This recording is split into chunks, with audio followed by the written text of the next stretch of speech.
les deux plus importants. Pour que le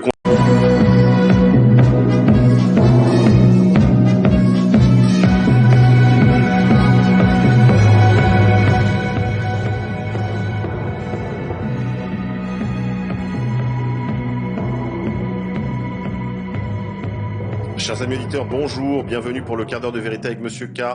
Vous pouvez nous retrouver dès l'aurore sur le serveur de RFM et toute la journée en podcast.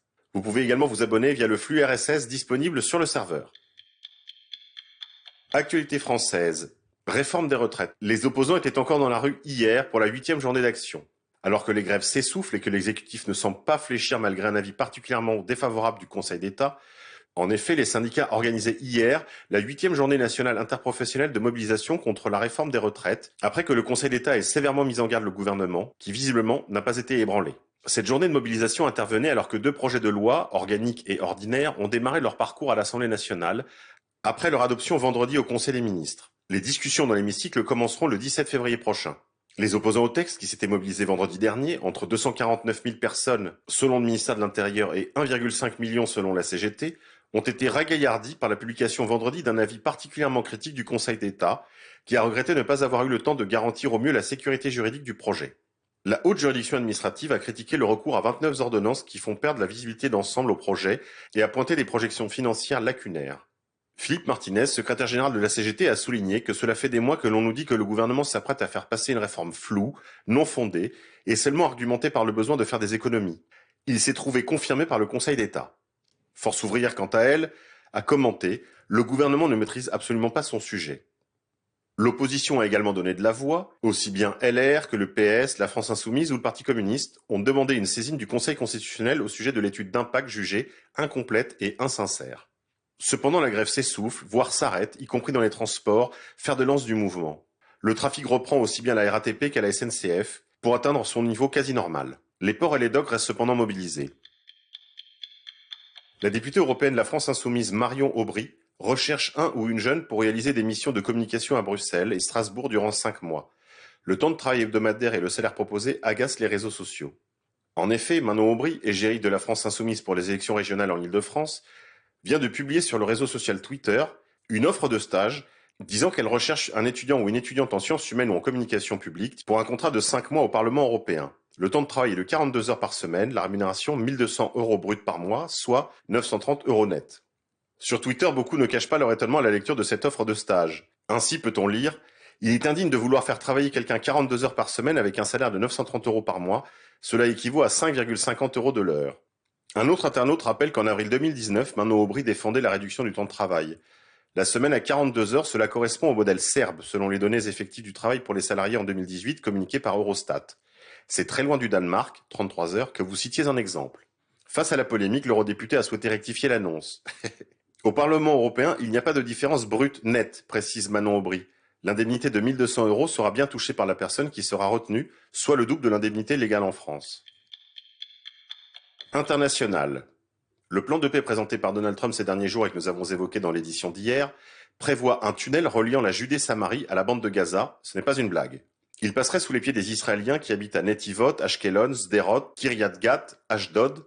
Nous vous le disions hier, probablement un plan mort-né. International. Un séisme de magnitude 7,7 a ébranlé les Caraïbes mardi soir, touchant Cuba et la Jamaïque et entraînant l'évacuation de nombreux habitants. Le puissant séisme qui a ébranlé les Caraïbes mardi soir entre Cuba et la Jamaïque a provoqué l'évacuation de plusieurs bâtiments à la Havane. Les médias cubains ont expliqué qu'il avait été ressenti dans plusieurs provinces de l'île. L'épicentre du tremblement de terre a été localisé en mer, à 140 km au sud-ouest de la ville cubaine de Niquero, à une profondeur estimée à 10 km, a indiqué l'Institut américain de géophysique. Il s'agit du deuxième séisme ressenti à Cuba depuis le début de l'année. Le 24 janvier, le réseau du service de sismologie avait enregistré une secousse de magnitude 4,2 à 37 km au sud-est du village Caimanera, dans la province de Guantanamo. Nos pensées et nos prières vont à toutes les familles touchées par ce séisme. John Bolton s'aborde la défense de Donald Trump. L'ex-conseiller à la sécurité nationale, qui met en cause le président dans l'affaire ukrainienne, ébranle le Front républicain au Sénat. Les révélations de John Bolton, connu pour ses opinions néoconservatrices et son appartenance au clan des Faucons, sont venues compliquer la défense de Donald Trump devant le Sénat. Les mémoires de l'ancien conseiller à la sécurité nationale n'ont pas encore été publiées, mais leur contenu pourrait faire dérailler le scénario prévu par le président du Sénat, Mitch McConnell, qui espère un procès en destitution rapide et sans témoin, suivi d'un acquittement vite voté. John Bolton confirmerait dans un livre à paraître que Donald Trump a bien suspendu l'aide militaire à l'Ukraine dans le but d'obtenir de la part de Kiev l'ouverture d'une enquête sur son rival démocrate Joe Biden.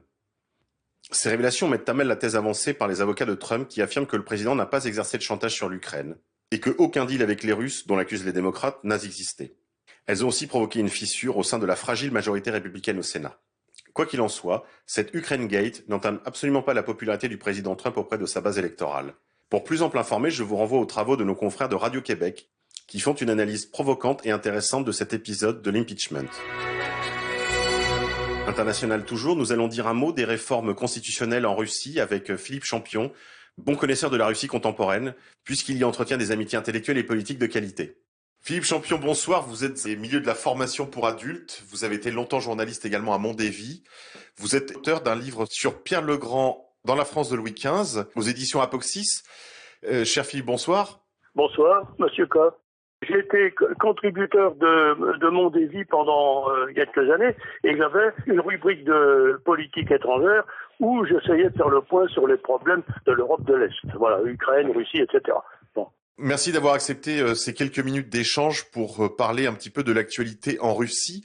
Alors, ces dernières semaines, on a entendu parler de la succession de Vladimir Poutine, d'une réforme constitutionnelle, ce qui a bien sûr donné lieu à la russophobie coutumière de la presse et des milieux décisionnaires français.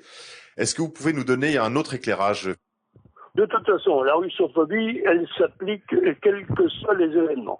Alors, quand on voit les propositions de Vladimir Poutine pour modifier la constitution russe et que l'on s'aperçoit que c'est vraiment un très grand pas du côté des procédures démocratiques, on a du mal à comprendre pourquoi la russophobie trouve le moyen de se manifester encore. Premièrement, il y a eu le changement de ministre.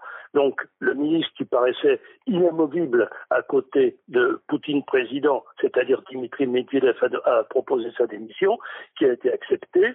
Un nouveau ministère a été nommé sous la présidence de Michel Mishustin, qui est un spécialiste plutôt, je dirais, des finances. C'est Medvedev qui est écarté, qui prend un autre poste relativement plus important, dont je parlerai tout à l'heure. Bon, dans le ministère, 12 ministres restent en place, dont les deux plus importants. Pour moi, le ministre le plus important, c'est Lavrov, le ministre des Affaires étrangères, qui tient son poste depuis 2004. Une longévité pareille, c'est du jamais vu dans les régimes parlementaires en Europe occidentale, en tout cas certainement pas en France. Lavrov est vraiment, certainement, l'un des plus grands diplomates qui ait existé en ce siècle. Il n'a essuyé aucun échec. Et c'est pourquoi je me réjouis, moi personnellement, du maintien de Lavrov au ministère des Affaires étrangères. Le deuxième ministre qui reste en place parmi les 12, je considère également que c'est très important, c'est Shoigu. Shoigu qui est un Tatar. Peut-être pas un Tatar, mais quelque chose dans ce genre-là, je ne me rappelle plus très bien quelle ethnie il appartient, mais en tout cas, c'est un général et il a ce ministère de la Défense depuis 2012. C'est également une longévité exceptionnelle. Avant de prendre le ministère de la Défense, il avait le ministère des situations d'urgence. C'est-à-dire, on peut comprendre par ce moyen-là à quel point Shoigu doit être un homme au fait de tout ce qui concerne les choses les plus secrètes de la Russie, les plus difficiles à résoudre. Donc ces deux ministres-là restent en place parmi 12 autres. C'est un changement de ministère, mais ça ne dénote pas un changement, certainement pas un changement de politique. Plus importante peut-être est la proposition de modification constitutionnelle, puisque dans la précédente constitution, il était prévu que le président en exercice ne pourrait pas réaliser 2 mandats successifs. Le mot successif était critiqué par la faction démocratique en disant successif, ça veut dire qu'il ne peut pas les faire de suite, mais qu'il peut éventuellement se présenter après. C'est ce qui était arrivé une première fois, où Medvedev avait exercé une espèce d'intérim de présidence de la République, après que Poutine ait exercé 2 mandats successifs, et puis qu'actuellement, il exerce son second mandat successif. Donc, la proposition fait que Poutine ne pourra pas se présenter une 3e fois, même après un intermédiaire, à la présidence de la République. Bon. Et puis, dans le sens du parlementarisme occidental, Désormais, selon la proposition qui est faite, la proposition de ministère sera soumise au Parlement, la Chambre basse, la Douma, qui pourra contraindre le président à prendre un ministre, même si le président n'est pas fondamentalement d'accord. C'est une tendance, selon moi, nettement démocratique. Je ne dis pas que c'est bien sûr que non, vous savez mes idées sur la question, mais je constate, on ne peut pas nier qu'il y ait là une avancée nettement démocratique. Reprenons sur l'actualité institutionnelle russe. Vous aviez une remarque à faire sur cette réforme. Je ne vois pas comment la russophobie peut encore se déployer sous prétexte que Poutine serait une espèce de tyran, de dictateur. Quoi que je fasse, vous le savez, beaucoup de réserves sur la confusion que l'on fait entre le tyran et le dictateur. Il y a des dictateurs excellents. Ce n'est pas la démocratie qui est bonne en tant que telle, c'est le gouvernement qui obéit aux exigences du bien commun. L'embêtant, c'est lorsque le dictateur devient un tyran. Mais il y a aussi des tyrannies démocratiques. Bien. La russophobie se manifestera de toute façon. C'est clair, quoi qu'on fasse, Poutine est définitivement considéré par l'opinion publique occidentale comme quelqu'un d'extrêmement néfaste. Donc, même s'il assouplit son régime dans le sens d'une dépersonnalisation du pouvoir, comme cela semble être le cas, tel que l'on voit les choses, on ne peut pas nier qu'il y ait là un assouplissement dans le sens d'une parlementarisation. Il y a une chose que je voudrais ajouter, c'est que parallèlement à cette réforme, qui est, selon moi, une parlementarisation ou une démocratisation du pouvoir, vous avez l'institution d'un nouvel organisme qui s'appellerait Conseil d'État, serait une espèce de super-ministère. Alors, est-ce que l'existence de ce super-ministère, dont les membres seraient proposés par le président et ratifiés par la Chambre haute, qui s'appelle le Conseil de la Fédération? Mais il y aura une espèce de Conseil d'État qui sera à côté du président et qui sera une espèce de super-ministère. Alors, est-ce que cela va dans le sens d'une verticale du pouvoir ou d'une reprise par le pouvoir personnel de Poutine de ce qu'il abandonnera à la Chambre basse pour ce qui concerne la nomination des ministres? Je dis, il est encore trop tôt pour le savoir. Théoriquement, toutes ces propositions-là devraient plus ou moins être soumises à référendum. Très bien Philippe, est-ce qu'il y avait une autre remarque que vous vouliez faire avant qu'on se sépare ? Je n'ai pas de remarque à faire, mais j'ai un conseil à donner. Étudions de très près l'évolution des relations entre la Turquie et la Russie sur le front syrien. Très important en effet. Beaucoup plus intéressant, selon moi, que les problèmes institutionnels de quelques pays qu'il s'agisse. Très bien Philippe, merci encore. Merci, au revoir.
On s'en foutait parce qu'on était para, on portait le béret rouge et on était fiers de ça. Prêts à mourir parce qu'on avait le béret rouge sur la tête. Voilà la vérité.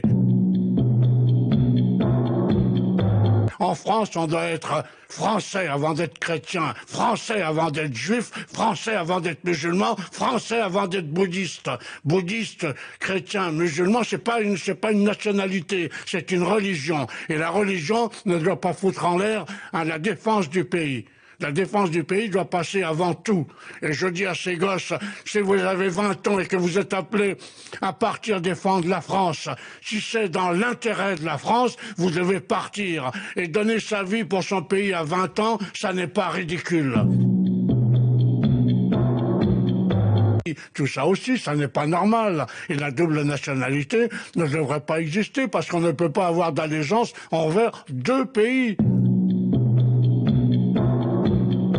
Une des plus grandes batailles d'Indochine avant Dien Bien Phu, c'est la bataille de la Rivière Noire. Bon, il y avait 3 divisions Viet Minh qui essayaient de foncer sur Hanoï. Et ben, on a tenu. De là est passé en Piper, et il a largué un message dans un conteneur d'obus-mortier qui a été porté au PC. Et le message a été répercuté. Je vous demande de tenir 3 jours. Et nous avons tenu 3 jours. Sur la gauche, il y avait des Sénégalais. Sur la droite, il y avait des Algériens. On savait qu'ils tiendraient.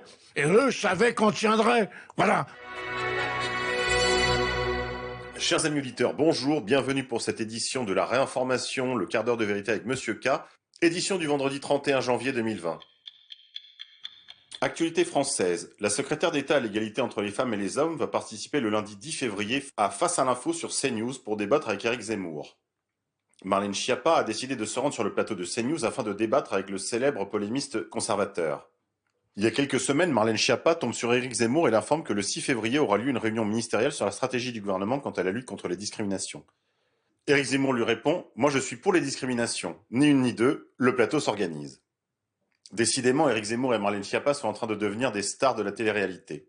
De beaux clashs en perspective, mais à l'horizon pointe également un appauvrissement terrible du débat, avec de faux adversaires, de fausses polémiques, des faux sujets, sur de faux médias.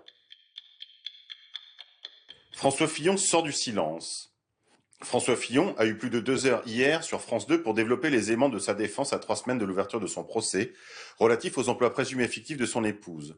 Une exposition médiatique qui ne ravit pas les cadres républicains, qui se passerait bien d'un retour de François Fillon. Naturellement laconique, François Fillon avait parfaitement disparu depuis sa défaite à la dernière élection présidentielle. On se souvient que sa candidature, après un début couronné de succès dès les primaires de la droite, avait ensuite pris un tour amer avec des révélations quotidiennes, qui sur les emplois fictifs de sa femme, qui sur ses costumes, qui avait presque conduit à la démission, à laquelle il avait finalement renoncé devant le soutien, disons de l'aile Manif pour tous, du conservatisme français. Mais alors qu'il est l'objet de procès intentés contre lui pour détournement de fonds publics, complicité et recel de détournement de fonds publics, complicité et recel d'abus de biens sociaux, manquement aux obligations déclaratives à la haute autorité pour la transparence de la vie politique, s'ouvrira le 24 février prochain pour se clore le 11 mars, un véritable marathon judiciaire auquel François Fillon sera soumis. Hier soir, dans le cadre de l'émission Vous avez la parole, il s'est exprimé notamment sur ses emplois présumés fictifs de son épouse et autres affaires qui avaient émaillé la campagne. De nombreux élus LR estimaient que François Fillon était sorti du champ politique. Est-ce que cet épisode médiatique en prévision de son marathon judiciaire constitue une première pierre en vue d'un retour en politique ? Lui seul le sait. Il semble que des différends d'argent fassent également le lit de l'hostilité des élus LR face à la figure de François Fillon, qu'il souhaiterait bien pouvoir oublier, également en raison de l'hostilité affichée pendant la campagne des primaires face à l'ancien président de la République Nicolas Sarkozy. Tout cela a laissé des traces et on sait que dans la droite d'affaires, rien ne s'oublie. Roger Olindre, frère d'armes de Jean-Marie Le Pen et figure de la droite nationale, fondateur du Front National, est mort la nuit dernière. Le proche de Jean-Marie Le Pen avait quitté le FN en 2011 quand Marine Le Pen en avait pris la présidence. Cofondateur et figure historique du Front National, Roger Olindre est mort à 90 ans dans la nuit de mercredi à jeudi près de Paris. Cet ancien militaire et ami de longue date de Jean-Marie Le Pen est mort d'un infarctus à son domicile de Vaucresson, a précisé Thomas Joly, président du Parti de la France dont Olindre était président d'honneur. Engagé dans la résistance alors qu'il était encore adolescent, volontaire pour l'Indochine, puis en Algérie, Roger Olindre avait participé aux côtés de Jean-Marie Le Pen au lancement du Front National en 1972. Il en avait même été élu député en 1986 en Seine-Saint-Denis. Mais le mieux est probablement que nous évoquions son souvenir avec le président historique du Front National. Jean-Marie Le Pen, bonjour. Je vous appelais concernant le décès de notre camarade Popeye, Roger Olindre, qui nous a quittés dans la nuit d'hier. Roger était une figure emblématique du combat politique national.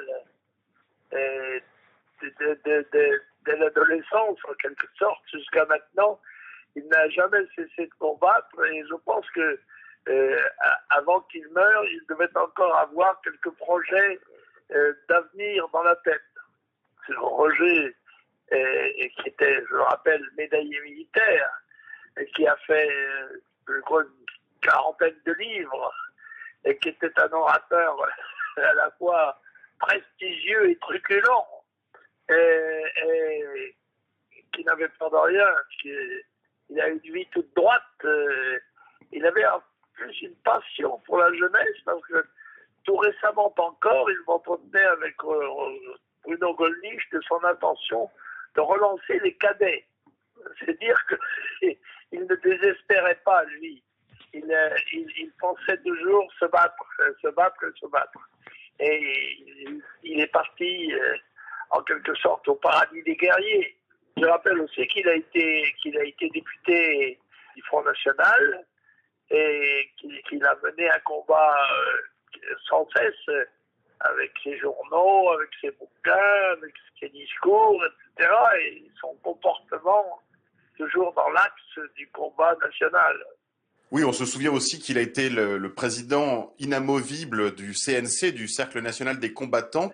En effet, il en est le président, je crois, d'honneur d'ailleurs, emblématique en quelque sorte.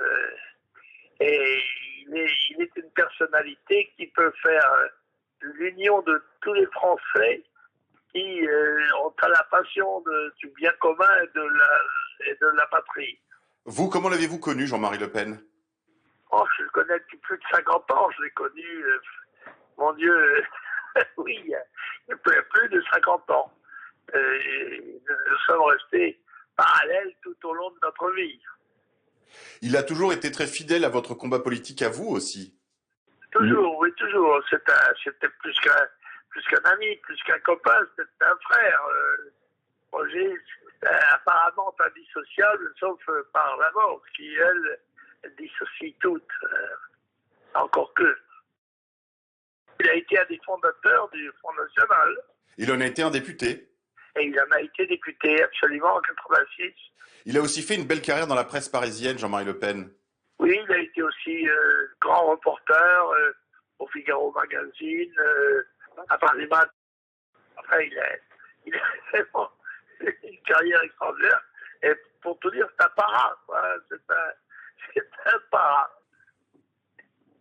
J'ai peine à l'imaginer mort. Je crois qu'il doit continuer encore à combattre, et surtout par son rayonnement. Très bien. Jean-Marie Le Pen, merci beaucoup pour ces quelques instants. Je vous souhaite une bonne santé et je vous dis à très bientôt. Nous allons maintenant nous entretenir avec Bruno Gollnisch qui souhaiterait lui aussi lui rendre un hommage. Bruno Gollnisch, bonjour. Bonjour.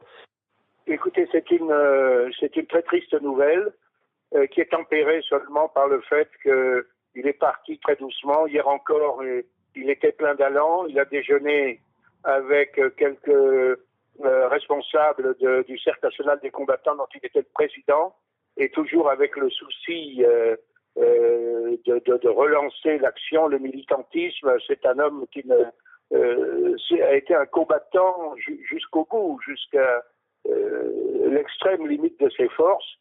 Et c'est un personnage extraordinaire qui a eu plusieurs vies à la fois, qui est un héros. Je rappelle que à 15 ans, dans l'euphorie de la libération, il s'échappe de sa pension et au nez à la barbe des Allemands, sous le feu allemand, il arrive à s'emparer à la gare de Rosny de 2 mitrailleuses qu'il va remettre ensuite au directeur de la pension, qui l'a copieusement engueulé et qui, quelques jours après, a pu remettre ses armes aux autorités alliées.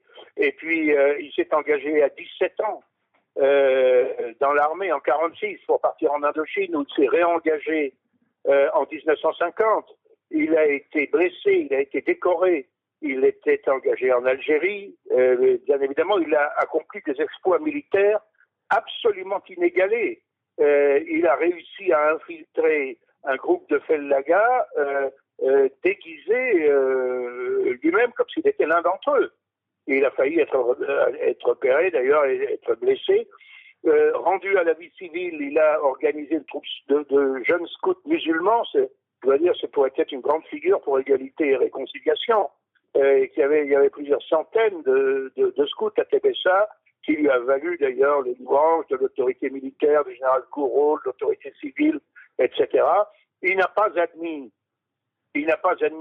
qu'on abandonne les musulmans français, les musulmans qui voulaient rester français, les harkis et ceux qui l'avaient suivi aux égorgeurs du FLN. Et il est entré à ce moment-là en dissidence. il a été à la tête du seul maquis IOS dans lequel qui était composé essentiellement de musulmans, ce que l'on ne sait pas. Et comme il a refusé de verser le sang français, eh bien, il s'est laissé capturer. Il a été lourdement condamné pour fidélité. Voilà. Il a été lourdement condamné. Il a fait de la prison. Il en est ressorti. Il a créé un restaurant. Et moi, quand j'étais jeune étudiant à Nanterre, avec un certain nombre de nos camarades qui souffrions de l'atmosphère insupportable Irrespirable. de la dictature gauchiste, on utilisait nos maigres moyens financiers une fois par trimestre pour aller déjeuner dans ce restaurant rue Saint-Honoré qu'il avait creusé de ses mains parce que c'était dans des caves. J'appelais le bivouac du Grognard, en effet. C'est par lui que j'ai connu Jean-Marie Le Pen. Il était militant héroïque, président de l'association de soutien aux malheureux Sud-Vietnam. Il a failli être lynché par les gauchistes en 68. Ils l'ont pendu. Il y a quelqu'un qui est arrivé qui a pu le décrocher, mais il a failli en mourir. C'est l'agression contre les gens qui soutiennent le Sud-Vietnam. Agression violente comme toujours, d'ailleurs ça n'a pas changé depuis 50 ans, les antifas, etc. et autres voyous se permettent n'importe quoi dans une impunité quasi totale. Et puis il a été grand reporter à Paris Match, grand reporter au Figaro. C'était un homme qui avait des talents d'observation extraordinaires, qui était autodidacte, mais qui a écrit, je crois, 30 ouvrages. Et encore récemment, qui en a sorti un il y a peu de temps, qui m'avait fait l'honneur d'ailleurs de demander de préfacer. Et puis il a créé le Cercle national des combattants, qui est une association d'anciens combattants, mais qui préfère le substantif combattant à l'adjectif ancien. C'est-à-dire que ce sont des anciens combattants qui combattent toujours dans le domaine civique, et qui, contrairement à beaucoup d'autres organisations très complaisantes à l'égard des pouvoirs politiques quels qu'ils soient, ne se privent pas, eux, de dire ce qu'ils pensent de la décadence de notre pays. Et il a consacré sa vie intellectuelle, je veux dire, à écrire des livres sur les sujets les plus divers, mais où il pourfend toujours ce qu'un chef militaire a appelé les mensonges qui nous font tant de mal. C'est un homme qui était très proche de beaucoup de jeunes et de moins jeunes d'origine musulmane. D'ailleurs, c'est là qu'il avait ses quartiers. Hier encore, il a déjeuné dans un restaurant à Garches, où il avait ses habitudes, tenu parce que messieurs Boilat, je ne sais pas si je prononce correctement leur nom, un restaurant très sympathique où il y a quelques mois, nous avions fêté ses 90 ans, j'avais pris la parole à cette occasion. Ça a été un orateur remarquable. On se souvient de ses empoignades homériques, notamment dans l'hémicycle avec le communiste du Colonnet et avec beaucoup d'autres encore. C'était une grande gueule et un cœur d'or, un patriote, un combattant. Il a mené le bon combat jusqu'au bout. Et comme dit l'apôtre Paul, qu'il reçoive aujourd'hui la couronne qu'il mérite, la couronne de laurier. Et la Légion d'honneur, que tous les pouvoirs politiques se sont obstinés à lui refuser, malgré les propositions que faisaient ses amis, que faisaient des autorités militaires. Et il y en a qui en ont fait 10 fois ou 20 fois moins que lui et qui en sont aujourd'hui pourvus. Oui, on lui souhaite une bonne entrée dans les Champs-Élysées d'en haut. Merci encore, Bruno Gollnisch. Bonne journée à vous. International. Présidentielle américaine. Le candidat Bloomberg ne décolle pas. La courbe ne frémit pas. Plus de 2 mois après sa tardive déclaration de candidature à l'investiture présidentielle démocrate, le milliardaire Michael Bloomberg, candidat des marchés, ne recueille pour l'instant que de modestes intentions de vote. Tandis que ses dépenses de campagne se montent déjà à 240 millions de dollars, soit 218 millions d'euros, l'engouement n'est pas au rendez-vous. N'est pas Donald Trump qui veut. Greta Thunberg et son mouvement seront bientôt des marques déposées. La militante, entre guillemets, écologique Greta Thunberg a annoncé le 29 février qu'elle avait déposé la marque Friday for Future, le nom de son mouvement ainsi que son propre nom. La jeune fille en explique les raisons dans une publication sur Instagram. Fridays for Future ainsi que son nom Greta Thunberg ont été déposés comme des marques commerciales afin de mettre fin à la vente de produits ou des collectes d'argent en son nom et celui de son mouvement sans son aval. Si jusque-là on peut la croire, il n'en demeure pas moins que la militante écologiste ainsi que sa famille ont également confié qu'ils avaient créé une fondation à but non lucratif, bien sûr, pour gérer l'argent, droits d'auteur, dons, etc. De manière totalement transparente, entre guillemets, la fondation aurait pour but de promouvoir la préservation écologique, climatique et sociale ainsi que la santé mentale, a-t-elle précisé. Où l'on voit que même les causes qui semblent les plus désintéressées permettent quand même de faire un petit billet. 36 civils auraient été tués mardi dans le territoire de Beni, dans l'est de la République démocratique du Congo, selon le dernier bilan mercredi des sources locales. Ces personnes auraient été tuées à l'arme blanche. Parmi les victimes, certaines femmes auraient été violées avant d'être tuées. Le correspondant local de l'AFP a également parlé de crânes fracassés. Tous les regards se tournent vers les forces démocratiques alliées, accusées du massacre de plus de 250 personnes depuis début novembre. L'armée congolaise avait annoncé avoir conquis le QG des ADF et tué 5 de leurs 6 chefs depuis le début de son offensive contre le groupe armé le 30 octobre dans les forêts et la jungle autour de Beni. Ce groupe est accusé d'avoir massacré plus de 1000 civils dans la région de Beni depuis octobre 2014. Les ADF sont des rebelles musulmans ougandais qui se sont installés dans l'est de l'actuelle RDC en 1995 à la suite des exodes consécutifs au double génocide qui a eu lieu en Rwanda. Coronavirus. La Russie va fermer ses frontières avec la Chine. Un ordre a été signé ce jeudi, il est entré en vigueur, déclare à la presse Mikhail Mishustin, avalisant la fermeture de la frontière sino-russe sur ces quelques 4250 km. La raison invoquée est une raison de santé publique afin d'éviter la propagation du coronavirus. Frontières fermées, mais également suspension des visas, c'est ce qu'a fait savoir le ministère des Affaires étrangères de son côté, annonçant dans un communiqué suspendre dès jeudi la délivrance de visas électroniques aux Chinois au point de passage en Extrême-Orient, dans l'enclave européenne de Kaliningrad et dans la très touristique deuxième ville du pays, Saint-Pétersbourg. Les autorités ont également appelé les Russes à s'abstenir de tout voyage en Chine, à moins que cela ne soit absolument nécessaire. Aucun cas n'est signalé sur le territoire russe, malgré la présence de nombreux Chinois, travailleurs ou touristes, et notamment en Sibérie et en Extrême-Orient. Sans commentaire.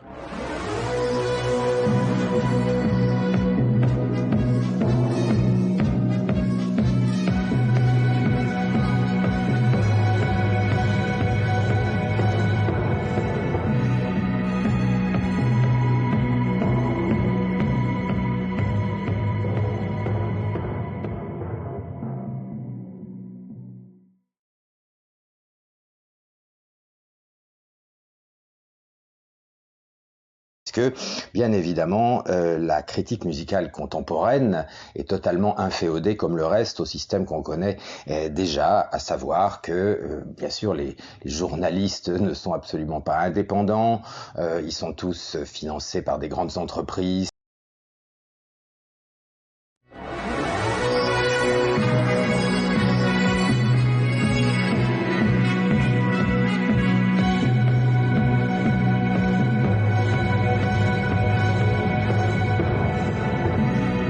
Chers amis auditeurs de RFM, la radio d'égalité et réconciliation, bienvenue pour cette 3e édition de la quotidienne de RFM, le quart d'heure de vérité avec Monsieur K, votre serviteur.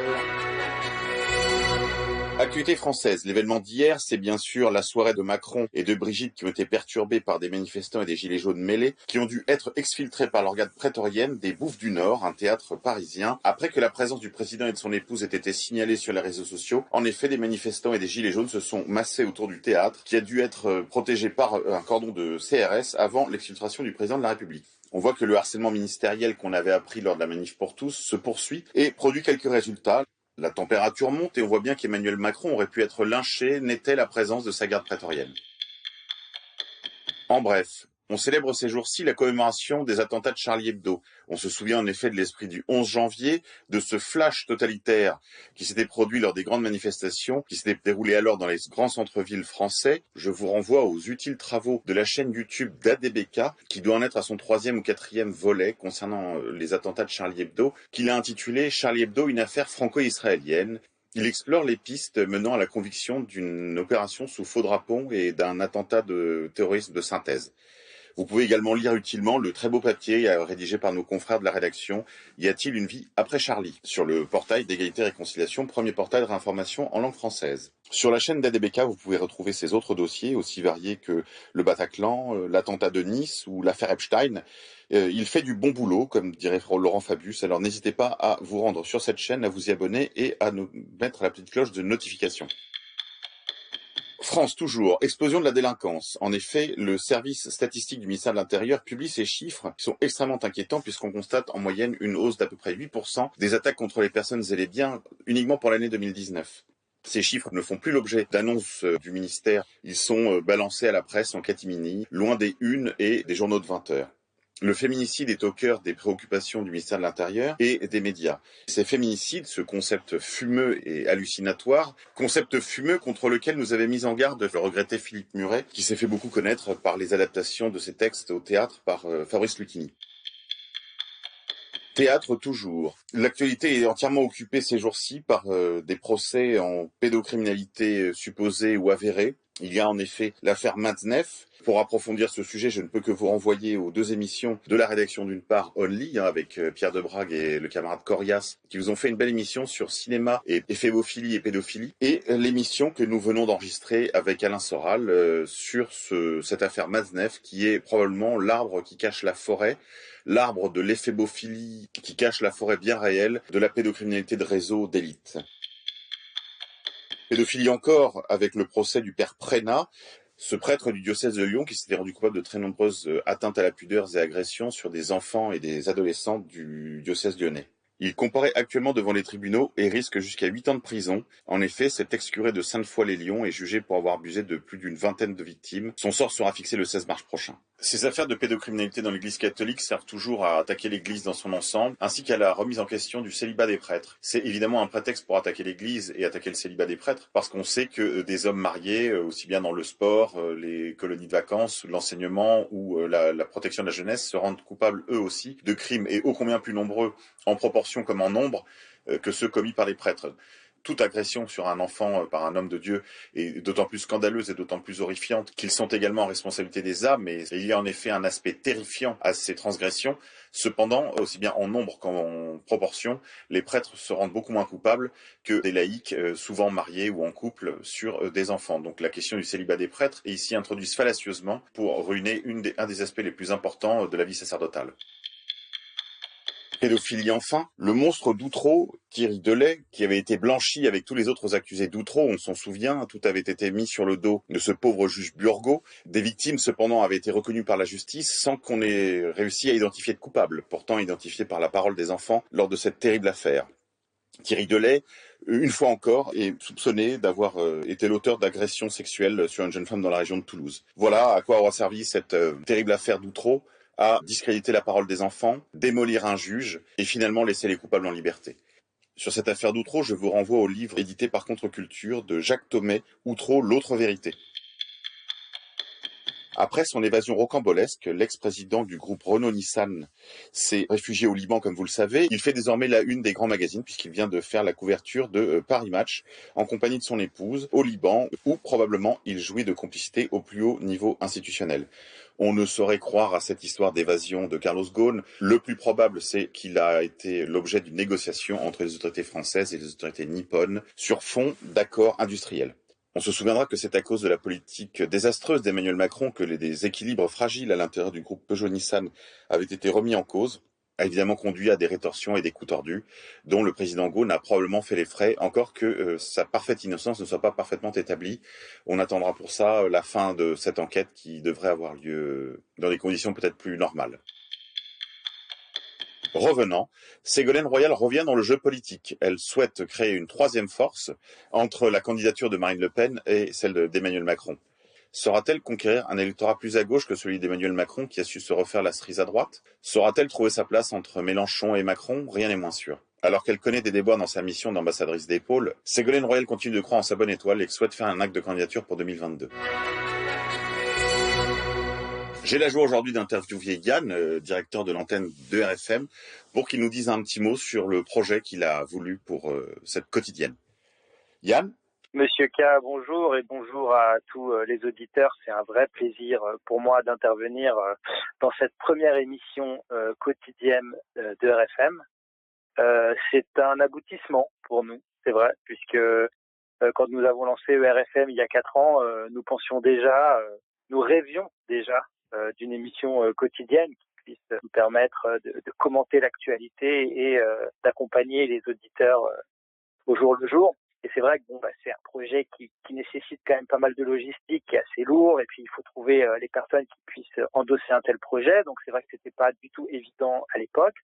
Mais ERFM a évolué, s'est structuré, a développé son offre avec des nouvelles émissions, un site internet qui s'est amélioré, qui a proposé des podcasts, une programmation musicale qui s'est considérablement enrichie, et puis des équipes qui se sont étoffées. Nous proposions déjà une émission hebdomadaire avec l'excellente Only Hebdo de Pierre Debrague et Dimitri Corias, et nous passons un nouveau cap pour 2020 avec toi. Et avec cette émission quotidienne.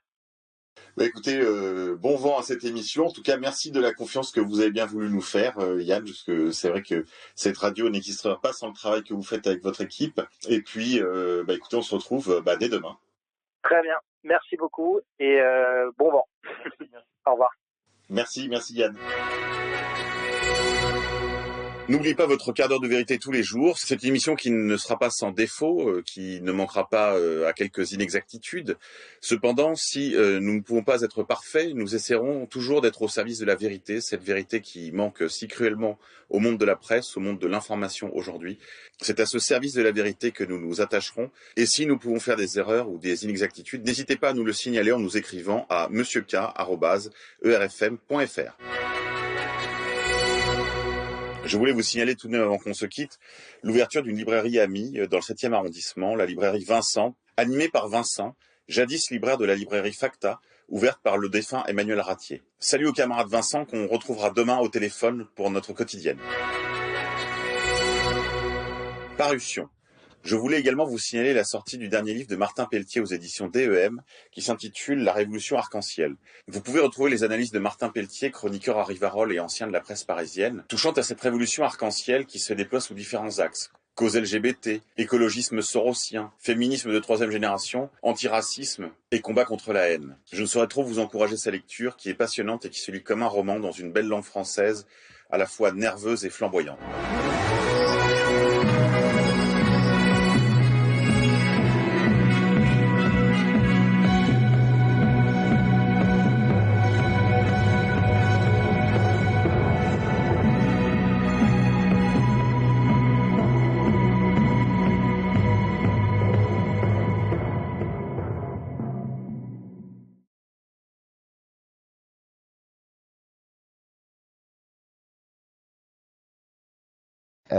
Dans Diapason, enfin c'est vrai qu'il y a tout de même là-bas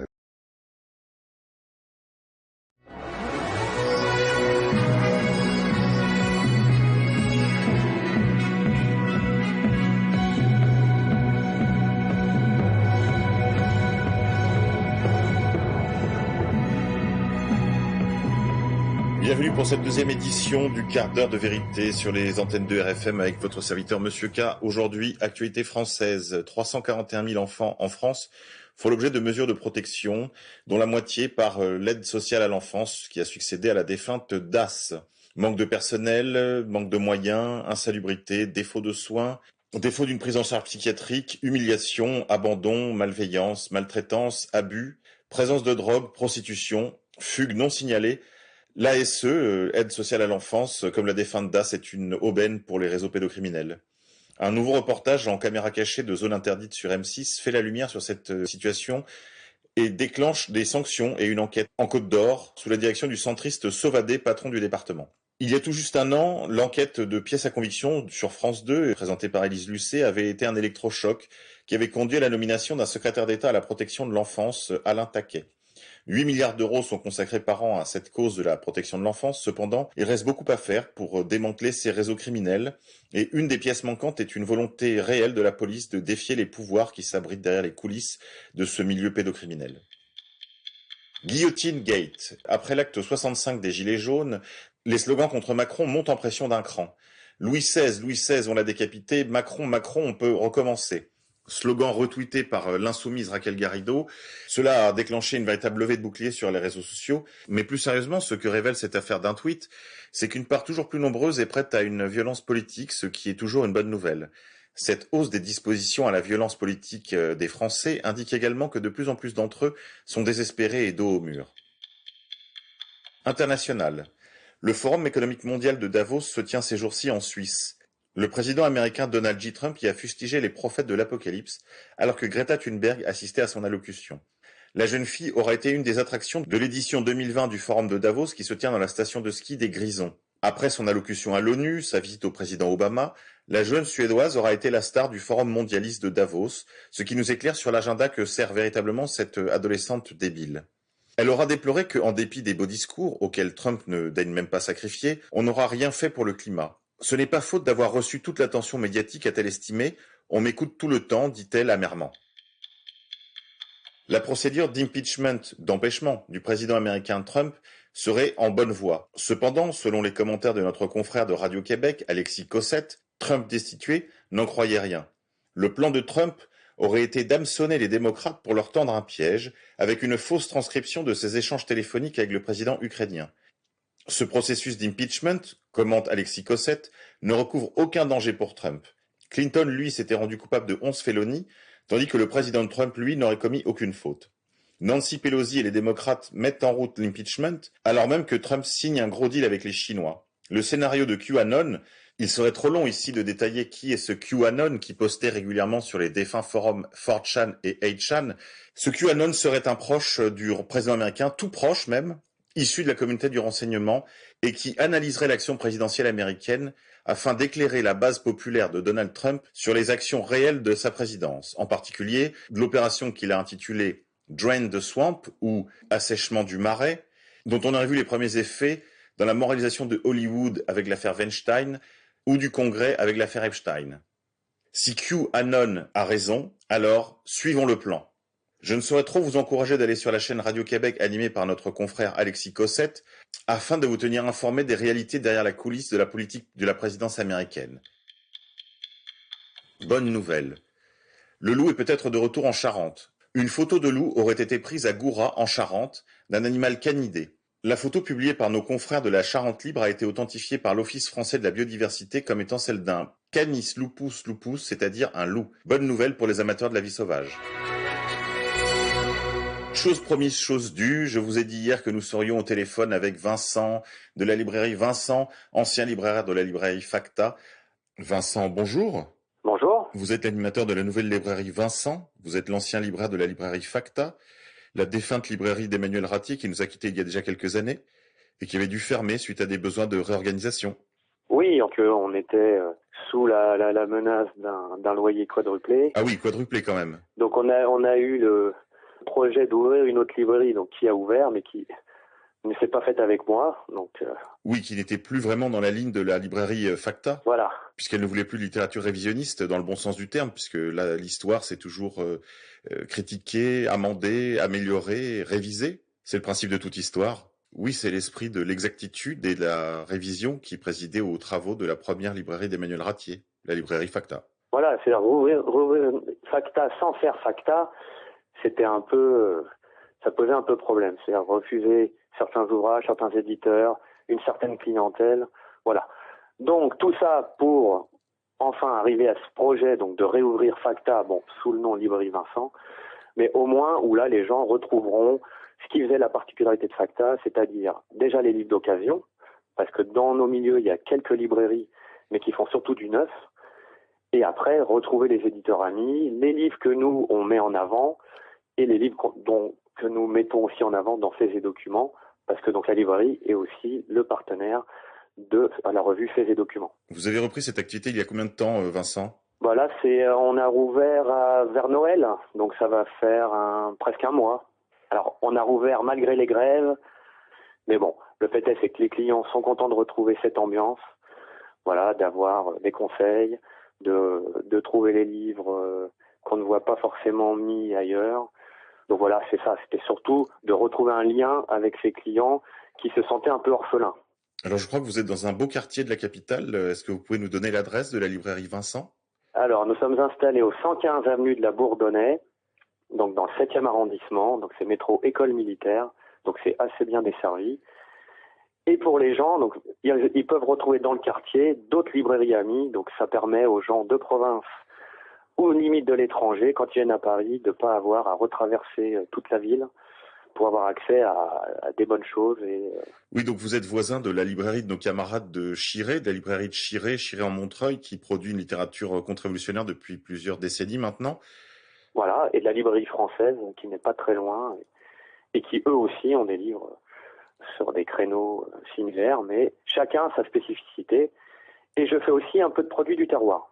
Donc je diffuse aussi les produits de Au Bon Sens. Ah, très bien. Je crois que vous allez aussi faire des souvenirs de qualité pour les touristes de passage à Paris. Voilà, on fera ça, oui, parce que les livres, c'est le fond, mais on proposera aussi d'autres choses. Et de nouveau, des dédicaces avec des gens qui n'étaient plus forcément invités ailleurs. Donc, tout le monde va s'y retrouver, de retrouver un lieu sympathique où les gens peuvent avoir des renseignements sur les livres, découvrir des choses. Et retrouver, je vous dis, aussi la revue Faits et Documents. Vincent, je vous remercie de ces quelques minutes de votre temps. Je crois que vous êtes occupé parce qu'il y a du monde en librairie. Oui, oui. C'est avec le retour des métros et des transports, les gens peuvent de nouveau accéder au lieu. Donc c'est ça qui est bien. Voilà, les gens maintenant ont tout le loisir de pouvoir venir facilement et retrouver tous les livres qu'ils veulent et qu'ils ne trouvaient plus ailleurs. Merci Vincent. Merci beaucoup. À bientôt.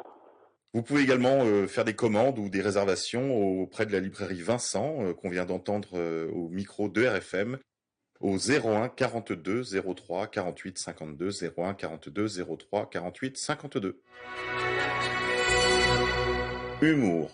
Jean-Marie Bigard lance un appel sur le plateau de RT, Russia Today, dans le cadre de sa campagne pour les élections municipales à Paris. Il lance un appel tout sauf Anne Hidalgo. Lui-même est candidat sur la liste du roi des forains, Marcel Campion, intitulé « Libérer Paris ». Jean-Marie Bigard lance un appel à sanctionner l'oligarchie en emportant le scalp de la maire de Paris actuelle, Anne Hidalgo. Vous pouvez retrouver son appel sur le site d'Égalité et Réconciliation, premier portail de réinformation en langue française. Je vous dis à demain.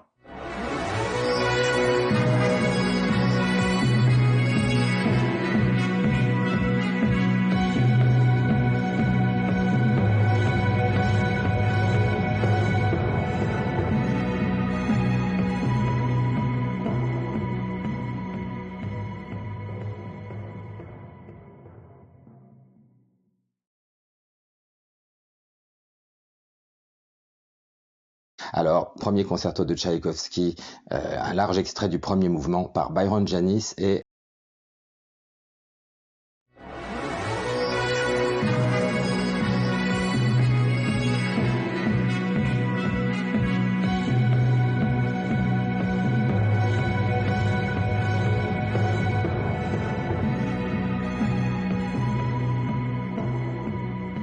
Chers amis auditeurs, bonjour, bonsoir, bienvenue pour cette quotidienne du 22 janvier 2020. Le 5 janvier dernier, après l'attentat présumé de Villejuif en région parisienne, le ministre de l'Intérieur, Christophe Castaner, a réuni les groupes d'évaluation départementaux pour endiguer la propagation du communautarisme islamique et le risque terroriste sur lequel il prospère.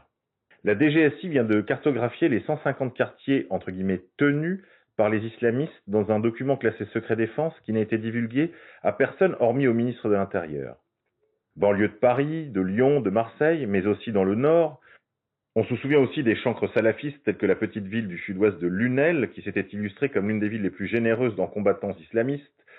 De nouvelles zones sont concernées, telles que la Haute-Savoie ou l'Ain, avec des communes comme Annemasse, Oyonnax ou Bourg-en-Bresse. Ou des zones plus étranges encore, puisqu'au dire d'un préfet, des micro-zones se salafisent, telles que Nogent-le-Rotrou dans le Perche. Social. En 1941, le maréchal Pétain jetait les bases de notre système de retraite par répartition. La réforme des retraites, qui est en réalité une casse systématique, occupe le pays depuis un mois et plus. Le système de retraite par répartition est souvent présenté comme le résultat des ordonnances de 1945, prises à la prétendue libération, qui ne fut en réalité qu'une seconde occupation du pays, ordonnance prise par le gouvernement de Gaulle, arrivé dans les fourgons de l'étranger. En vérité, les prémices de ce système doivent tout au régime de la Restauration nationale, piloté par le maréchal Pétain, chef de l'État français, en remplacement du système par capitalisation des pensions qui le précédait. Le 14 mars 1941, le maréchal Pétain présente lors d'une allocution radio la mise en place de ce qu'il appelle alors la retraite des vieux. Pour alléger les conditions de vie de nombreuses personnes âgées, son gouvernement décide de réquisitionner les fonds de réserve constitués par les compagnies d'assurance privées à partir des cotisations des travailleurs antérieurs à la guerre. Pour ceux qui ne possèdent rien, la modeste pension sera d'un grand soulagement. Pour ceux qui disposent déjà de quelques ressources, elle constituera le supplément qui les mettra à l'abri de la misère, disait alors le maréchal Pétain. Une réforme que le maréchal présente comme un signe de solidarité entre les générations. Voilà une belle mesure qui devrait inspirer de nouvelles politiques anticapitalistes volontaires et nationales. Santé. Virus chinois. Ayant déjà fait 9 morts, le virus apparu en Chine aurait touché des centaines de personnes déjà. L'Organisation mondiale de la santé s'est réunie en urgence et Pékin joue la transparence, même si la Chine semble démunie face à la crise sanitaire. Le coronavirus pourrait muter et se propager plus rapidement. C'est en tout cas ce que craint le vice-ministre chinois de la Santé, Li Bin. La menace de pandémie est lourdement accentuée par les mouvements très importants de population consécutifs aux festivités familiales autour de la célébration du Nouvel An chinois. Les festivités pour le Nouvel An lunaire devraient commencer demain vendredi. L'OMS s'interroge sur l'opportunité de déclencher une urgence de santé publique de portée mondiale. Proche du SRAS, syndrome respiratoire aigu, le nouveau coronavirus est surtout une belle occasion de propagande mondialiste. N'oubliez pas que le meilleur remède contre les pandémies mondiales reste encore le contrôle, y compris sanitaire, aux frontières, la sédentarité et l'enracinement des populations, et une bonne santé. Contre les virus chinois ou d'ailleurs, sortons donc de Schengen et rétablissons le contrôle sanitaire aux frontières. Je vous rappelle que vous pouvez retrouver les belles émissions du pôle santé d'égalité et réconciliation comme Béaba de Béabac sur cette antenne. Antisémitisme. La campagne d'influence de dimension mondiale contre l'antisémitisme se poursuit en France comme ailleurs.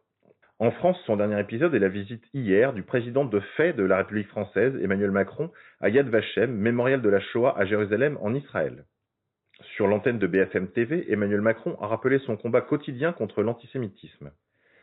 Dans un message destiné au mémorial de la Shoah, à Jérusalem, il a rappelé son combat de chaque jour contre l'antisémitisme avant de se rendre aux commémorations. Le président de la République a estimé que l'antisémitisme répand son ombre noire. Cette campagne internationale avec Israël pour épicentre cherche principalement à assimiler la lutte contre l'oppression sioniste avec l'antisémitisme, c'est-à-dire la détestation atavique de la race juive. Cette campagne a déjà conduit le président américain à de graves remises en cause du premier amendement de la Constitution américaine qui garantit la liberté d'expression comme un droit inaliénable, naturel et donné par Dieu. Le président français a quant à lui estimé que la négation de l'existence d'Israël comme État est un antisémitisme. Il se fait ainsi la poupée ventriloque des campagnes d'influence menées par le sionisme international en vue de pénaliser le combat antisioniste. De grands affrontements judiciaires et politiques se profilent pour ceux qui voudront conserver leur liberté intérieure. Pour comprendre ces enjeux, je ne peux que vous enjoindre la lecture du dernier livre de Youssef Indy aux éditions Contre-Culture, Chronique du sionisme, et partager les contenus d'égalité et réconciliation sur vos réseaux sociaux. Justement, nous allons avoir un échange téléphonique avec Youssef immédiatement. Youssef, vous m'entendez ? C'est moi-même. Youssef Indy, bonjour. Vous avez accepté de répondre à notre micro concernant la rubrique Moyen-Orient compliqué. Est-ce que vous pouvez nous expliquer un petit peu le bilan de ces dernières semaines concernant les suites ?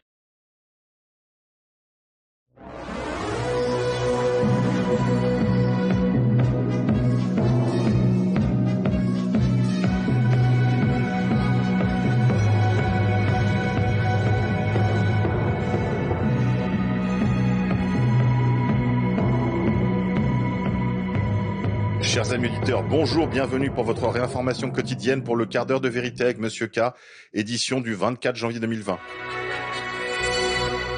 Hier, la Chambre haute, dont la majorité est à droite, a voté au Sénat l'ouverture de la PMA à toutes les femmes, mais limite son remboursement aux seules femmes souffrant d'infertilité médicale. Mesure emblématique du projet de loi relatif à la bioéthique du gouvernement. La Chambre haute du Parlement veut toutefois limiter son remboursement par la sécurité sociale aux PMA à caractère médical. Les sénateurs ont adopté par 160 voix contre 116 le premier article de ce texte qui consacrait une promesse de campagne d'Emmanuel Macron avec cet élargissement de la procréation médicalement assistée aux couples de lesbiennes et aux femmes seules. Les Républicains ont majoritairement voté contre, tandis que la gauche et la République en marche ont dans l'ensemble voté le texte. Cependant, cette réforme n'aurait jamais pu être votée sans le secours de quelques députés dits de droite, sans lesquels la majorité au Sénat n'aurait pas été atteinte. La ministre de la Santé, Agnès Buzyn, n'a pas manqué de faire remarquer que, en l'état, la réforme violait le principe dit d'égalité, puisque, en l'état, la loi prive de prise en charge les lesbiennes et les femmes seules du remboursement par la sécurité sociale. Cependant, que les progressistes se rassurent, en effet, ce remboursement par la sécurité sociale sera probablement réintroduit dans le texte par les députés LREM qui auront, de toute façon, le dernier mot. Pour poursuivre sur ces questions de bioéthique, je vous propose de rejoindre tout de suite notre camarade Kamel Béchik que j'ai au téléphone. Kamel, bonjour. Bonjour. Je crois que vous êtes toujours l'un des 7 porte-parole de la Manif pour tous. Pas du tout. J'en ai été exclu pour des raisons purement politiques. Mes appartenances à une droite trop à droite ont été à un moment encombrantes pour un mouvement qui se voulait politiquement correct. Et donc, on m'a gentiment remercié, sans aucun conflit, sans aucune amertume, aucune. Moi, j'ai accepté l'idée de quitter le vaisseau amiral parce que trop encombrant et ayant... Vous aviez un passif, on va dire, dans la militance pro-palestinienne, parce que vous aviez été une des chevilles ouvrières, on se souvient de la flottille de secours à Gaza. Oui, mais ça n'a pas été véritablement le point de rupture. Le point de rupture, ça a été mon émission avec le Front National, avec Jordan Bardella, qui a été la goutte qui a fait déborder le vase, dans le sens où on veut bien qu'il y ait des cathos de l'Ouest parisien qui manifestent dans la rue, mais s'il y a un trait d'union avec les musulmans, là, ça ne passe plus. Et en fait, la grosse inquiétude des ennemis ou des adversaires de l'Union nationale, c'est la jonction entre catholiques et musulmans. Donc, comme d'une manière extrêmement modeste, évidemment, je représentais cet espoir de la jonction entre la matrice catholique et la matrice musulmane, j'ai été remercié de mes bons et loyaux services à la Manif pour tout ça. C'est à cette époque que nous nous étions connus. Cependant, Kamel, vous êtes toujours très impliqué dans les questions, on va dire, touchantes à la vie, aux suites du mariage pour tous. Quel bilan peut-on tirer de la manifestation nationale du 19 janvier dernier ? En amont du 19 janvier, malheureusement, j'ai envie de dire qu'il y a des choses à regarder de manière extrêmement rationnelle. C'est notamment la carte électorale des élections européennes et des élections législatives dans l'Ouest parisien, qui sont les plus gros bataillons, je dirais, de manifestants pour la Manif pour tous. Et vous regarderez que, avec beaucoup de déception, beaucoup de regrets, beaucoup de tristesse, l'ensemble des députés qui ont été au charbon pour défendre la vie, pour défendre la filiation, etc., ont tous été éjectés par l'électorat catholique. Ce que je veux dire par là, c'est que malheureusement, à un moment, il s'est passé une chose, c'est que la bourgeoisie de l'Ouest parisien a préféré ses valeurs boursières à ses valeurs religieuses. Et il ne faut pas être trop naïf dans la volonté à défendre les valeurs une partie du peuple de France qui se présente comme catholique militant, parce qu'au-delà des valeurs religieuses, malheureusement, je crois qu'il y a les valeurs financières, et c'est pour ça que les députés LREM sont passés devant des députés comme Guénaud, comme Mariton, comme d'autres, qui ont été véritablement le fer de lance des politiciens contre la loi du mariage pour tous. Donc, il faut distinguer véritablement ce qui relève de l'amusement ou de la balade dominicale lorsqu'il fait beau pour aller manifester avec un papa, une maman, c'est ce qu'il faut pour nos enfants. Et puis la réalité lorsqu'il faut passer dans l'urne et savoir qui on va faire émerger. Par ailleurs, aux élections présidentielles, l'Ouest parisien a préféré voter pour Emmanuel Macron plutôt que pour Marine Le Pen. Alors,